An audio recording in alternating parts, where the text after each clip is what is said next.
చేపించిన తప్పకుండా వారి ఆశీస్సులు ఉన్నాయి కాబట్టి ఇవాళ నువ్వు అహంకారంతో ముందుకు పోతున్నావు.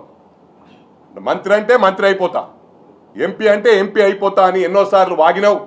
ఆ వాగుడు మానేసుకో. నువ్వేదో అనుకుంటున్నావు బిడ్డ, నీ నెంబడి పడతా. మళ్ళా నువ్వు రివర్స్ వచ్చి బ్యాక్ వాటర్ లాగా సముద్రంలో బ్యాక్ వాటర్ ఎట్లొస్తాయి అవి అదే విధంగా నువ్వు ఏడికెళ్ళి పాల వినవో ఆడికే వచ్చే విధంగా నేను నిన్ను వదిలిపెట్టా అని చెప్పి కూడా ఈ సందర్భంగా తెలియజేస్తా ఉన్నా. ఒకటి మరోసారి ఇది నీకు నాకు సంబంధించింది. కాంగ్రెస్ పార్టీ తరఫున మాట్లాడుతున్నా. నిజంగానే నీకు కాంగ్రెస్ పార్టీలో చేరాలని ఉంటే నేను నీకు ఒకటి విజ్ఞప్తి చేస్తా ఉన్నా. ప్రభుత్వ భూములు ఎవరివైతే మొన్న గిరిజనులు ఎస్టీ వాళ్ళై జాగాలు తీసుకున్నావో వాళ్ళకేదో అడ్వాన్స్ ఇచ్చి ఎన్నికలకు మునుపు కూడా ఏంటంటే అపార్ట్మెంట్లల్లో గుడిలలకు పోయి అది నీకు ఒక ఆనవాయితీగా మారింది.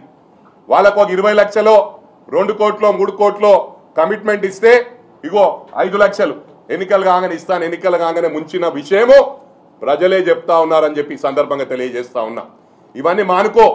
మేమెప్పుడు కూడా ఎన్నికల్లో రూపాయి పెట్టాను నేను, కానీ 5 సంవత్సరాలు సోషల్ యాక్టివిటీ సొంత డబ్బులు పెట్టి చేస్తాను. అది మొత్తం రాష్ట్రం అంతా తెలుసు. దేనికైనా ఛాలెంజ్ చేస్తా. నువ్వు ఎన్నికలప్పుడు వచ్చి ఖర్చు పెట్టి సిస్టమ్ ను నాశనం చేస్తా ఉన్నావు.